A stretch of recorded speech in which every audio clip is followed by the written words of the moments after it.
નમસ્તે મિત્રો. ભગવાનના નામનો અનેરો મહિમા છે. ભગવાનનું નામ આ કળીકાળમાં કલ્પતરુ સમાન કહેવામાં આવ્યું છે. રામ નામ કલી કલ્પતરુ, સકલ સુમંગલ કંદ, સુમિરત કરતલ સિદ્ધિ સબ, પગ પગ પરમાનંદ. રામનું નામ આ કળિયુગમાં કલ્પતરુ સમાન છે, જે તમામ પ્રકારના માંગલ્યો આપનારું છે. સ્મરણ કરતાની સાથે એ આપણા હાથમાં તમામ પ્રકારની સિદ્ધિ આપી દે છે અને ડગલે ને પગલે એ પરમ આનંદની અનુભૂતિ પણ કરાવતું રહે છે. ભગવાનના નામની શક્તિ એટલી બધી છે કે જેની વાત આપણે ગમે તેટલા શબ્દોથી કરીએ તો પણ તે ઓછી પડે. સંત તુલસીદાસજીએ તો ભગવાન રામના નામના મહિમાને ભગવાન રામ કરતાં પણ વધારે બતાવ્યો છે. તેઓ રામચરિતમાનસમાં કહે છે કે રામ એક તાપસતીય તારી, નામ કોટી ખલ કુમતિ સુધારી. રામના નામે તો એક તપસ્વીની પત્ની અહલ્યાનો ઉદ્ધાર કર્યો, પણ રામના નામે કરોડો માણસની દુર્બુદ્ધિને સુધારવાનું કામ કર્યું. નામ તો એટલું બધું પ્રભાવશાળી છે કે ભંજેવું રામ એક ભવ ચાપું. ભગવાન રામે તો એક શિવ ધનુષ્યને તોડ્યું, પણ ભવ ભય ભંજન નામ પ્રતાપો. પણ રામના નામે તો કરોડો લોકોના હૃદયમાં રહેલા સંસારના ભયને તોડવાનું કામ કર્યું. ભગવાનના નામમાં એક એવું દિવ્ય ધ્વનિ છે. નામ ઉચ્ચારણ કરીએ ત્યારે જે ધ્વનિ ઉત્પન્ન થાય એ એટલો બધો દિવ્ય છે કે નામ ઉચ્ચારણની સાથે મનમાં જે ભાવો હોય તેની તે પ્રાપ્તિ કરાવી દેવા સમર્થ હોય છે. મંત્ર ગુરુ દેવતાનામ ઐક્યમ એવું કહેવામાં આવ્યું છે. એટલે કે ભગવાનના નામનો મંત્ર, એનો અર્થ અને એના દેવતા, એ નામ સાથે સંકળાયેલા જે દેવતા છે, એ ત્રણેયનું જો સમાયોજન થાય તો ચોક્કસપણે એ ફલદાયી બને છે. અને જે એ નામનો મહિમા છે એ મહિમા પ્રમાણે એ તમામ પ્રકારના ફલ પ્રદાન કરે છે. તુલસીદાસજી કહે છે કે રામના નામમાં એક આંતરિક પ્રકારનો દિવ્ય અગ્નિ છે. તુલસી રાકે કહત હી સકલ વિકસત વિકાર, પુની આવત પાવત નહીં દેત મકાર કિવાર. તુલસીદાસજી કહે કે રા બોલો એની સાથે, રામનું નામ બે અક્ષરનું છે, ર આ અને મ. એટલે રામની અંદર જે રા છે એ રામાં જે ર છે એ અગ્નિ બીજ ધરાવે છે. એટલે કહે છે કે તુલસી રાકે કહત હી, રા બોલો એની સાથે, નિકસત સકલ વિકાર, બધા જ પ્રકારના વિકારો, બધા જ પ્રકારના પાપો બળી જાય છે. તો રામના નામમાં રહેલો જે મ છે તેનું શું તાત્પર્ય છે? તો તુલસીદાસજી કહે છે કે પુની આવત પાવત નહીં દેત મકાર કિવાર.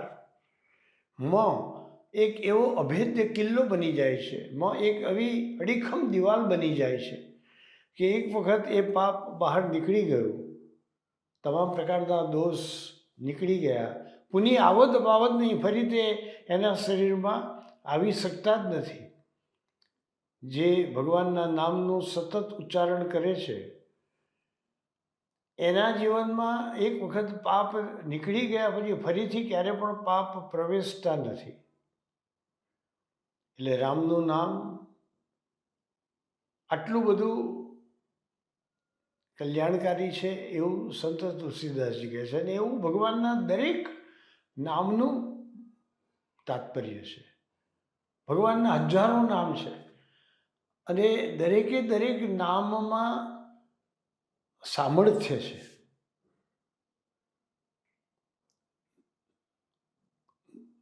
નાનકડા બાળકના રૂપમાં જ્યારે ધ્રુવ પોતાનું ઘર છોડીને જાય છે, માતા સુનીતિને કહે છે કે જ્યાં સુધી મારા ઉપર ભગવાન પ્રસન્ન નહીં થાય અને મારી મનોકામના પૂર્ણ નહીં થાય ત્યાં સુધી હું ભગવાનની આરાધના કરીશ, હું ભગવાનને પ્રસન્ન કરવા માટેનો પ્રયત્ન કરીશ, એમની પાસેથી વરદાન લઈને આવીશ, પછી પિતાના ખોળામાં બેસીશ. ઘર છોડીને એ ચાલ્યા જાય છે. એ વખતે નારદજીનો ભેટો થાય છે. નારદજી ધ્રુવજીને પાછા જવા માટે સમજાવે છે, પણ તે કહે છે કે હું કોઈ સંજોગોમાં પાછો તો નહીં જ જઉં. જ્યારે ધ્રુવજી જાણે છે કે મારે તો વનમાં જવાનું જ છે અને નારદજી જેવા મહાન સંત મને મળ્યા છે, તો પછી શા માટે મારે મારા નિશ્ચયમાંથી પાછા ફરવું? એટલા માટે ધ્રુવ નારદજીને કહે છે કે ગમે તે થાય, દેહમ પાતે આવી પણ કાર્યમ સાધે આવી. મારો દેહ પડી જાય તો મને એની ચિંતા નથી, પણ હું મારું કાર્ય ચોક્કસ સાધીશ, ભગવાનને હું પ્રસન્ન કરીને જ રહીશ. જ્યારે નારદજીને લાગે છે કે ધ્રુવનો સંકલ્પ દૃઢ છે, ઈરાદો એકદમ પાક્કો છે, તો તે તેમને ઓમ નમો ભગવતે વાસુદેવાય એ તમામ પ્રકારની ઈચ્છાઓને પરિપૂર્ણ કરનારો, ભગવાનના સ્વરૂપના આનંદનો સતત સાક્ષાત્કાર કરાવે એવો એક દિવ્ય મહાન મંત્ર તેમને આપે છે. આ મંત્ર એવો મહાન છે કે માણસની જે ઈચ્છા હોય તે ઈચ્છા તેનાથી પરિપૂર્ણ થાય છે. કેવળ એનું નામ ઉચ્ચારણ કરતી વખતે હૃદયમાં ભાવ હોવો જોઈએ, ભક્તિ હોવી જોઈએ, એને લગતું જ્ઞાન હોવું જોઈએ અને એના જે દેવતા છે, ઓમ નમો ભગવતે વાસુદેવાય, એના દેવતા ભગવાન વિષ્ણુ, ભગવાન શ્રી કૃષ્ણ છે, તો એમના સ્વરૂપનું મનમાં ધ્યાન હોવું જોઈએ. આ મહામંત્ર નો જાપ કરવાથી તમારી બધી ઈચ્છા પૂરી થશે. હે ધ્રુવ, તો આ મંત્રનો ઉચ્ચાર કરીને તપશ્ચર્યા કર. યમુનાજીના કિનારે મધુબનમાં જઈ અને તું યમુનાજીની કૃપા પણ પ્રાપ્ત કર. એટલે યમુનાજીના કિનારે મધુબનમાં જઈને કઠોર તપશ્ચર્યા કરતાં કરતાં આ મંત્રનું એ સતત ઉચ્ચારણ કરે છે અને તેનાથી ભગવાન ખરેખર પ્રસન્ન થાય છે. આખું ત્રિભુવન ડોલવા લાગે છે. બધા દેવો દોડીને ભગવાનની પાસે જાય છે કે આ શું બની રહ્યું છે? ત્યારે ભગવાને કહ્યું, ચિંતા કરવાની કોઈ જરૂર નથી. કોઈ દેવોનું સ્વર્ગ લઈ લેવાને માટે આવી કઠોર તપશ્ચર્યા કરતો નથી. આ તો મારો એક નાનકડો બાળક ભક્ત છે. એ મને પ્રસન્ન કરવાને માટે તપશ્ચર્યા કરી રહ્યું છે. એ તપશ્ચર્યાને કારણે આ ત્રણેય ભુવનો ડોલી રહ્યા છે. સ્વર્ગ પણ ડોલી રહ્યું છે. ચિંતા કરવાની જરૂર નથી. હું એને દર્શન આપવા માટે જઉં છું. ભગવાન ગરુડ ઉપર સવાર થઈ અને ધ્રુવજીની પાસે આવે છે ત્યારે ભાગવતમાં લખ્યું છે કે ભક્ત દિદૃક્ષયા એટલે કે પોતાના ભક્તના દર્શન કરવાને માટે ભગવાન પધાર્યા. સામાન્ય રીતે ભક્તોને દર્શન આપવા માટે ભગવાન આવતા હોય છે, પણ આ ભક્તની એવી તપશ્ચર્યા, એનું એવું વ્રત, એની એવી અદ્ભુત અનોખી ભક્તિ કે તેનાથી ભગવાનને થયું કે લાવ હું પોતે જોઉં કે મારો આ ભક્ત કેવો છે. એટલે ભક્તને દર્શન આપવા એવા શબ્દનો પ્રયોગ કરવાને બદલે ભાગવતમાં ભક્ત દિદૃક્ષયા એટલે ભગવાનના દર્શન કરવાની ઈચ્છા ધરાવનારા ભગવાન ત્યાં આવ્યા છે. તો આ દ્વાદશ અક્ષર મંત્ર છે ભગવાનનો, એનાથી ઈચ્છા પરિપૂર્ણ થઈ. ભગવાને દર્શન આપ્યા, ભગવાને વરદાન આપ્યા, 36,000 વર્ષનું રાજ્ય આપ્યું. એક નાનકડી ઈચ્છા હતી પોતાના પિતાના ખોળામાં બેસવાની, એ તો પૂર્ણ કરી, પણ 36,000 વર્ષનું રાજ્ય પણ આપ્યું. એટલે ભગવાનના નામમાં અપાર અનંત શક્તિઓ રહેલી છે. નામ અને નામી એકબીજા સાથે જોડાયેલા છે. તમે જેનું પણ નામ બોલો, એ જેનું નામ હોય એ વ્યક્તિ પણ તરત ત્યાં હાજર થઈ જાય છે. જેમ દોરાની સાથે પતંગ બંધાયેલો હોય તો એ દોરાની સાથે પતંગને તમે ગમે એટલો દૂર લઈ જાઓ, હવામાં પતંગ ગમે એટલો દૂર ને દૂર જાય, પણ દોરો તમારા હાથમાં હોય, બંધાયેલો હોય, તો તમે એ પતંગને પાછો મેળવી શકો છો. એમ ભગવાન ગમે એટલા દૂર દૂરના બ્રહ્માંડમાં એમના દિવ્ય લોકમાં રહેતા હોય, પરંતુ નામને કારણે એ તરત જ ત્યાં પ્રગટ થાય છે. તો જ્યારે જ્યારે પણ ભક્ત ભગવાનના નામનું સાચા હૃદયથી ઉચ્ચારણ કરે છે ત્યારે ભગવાન હાજર થઈ જાય છે.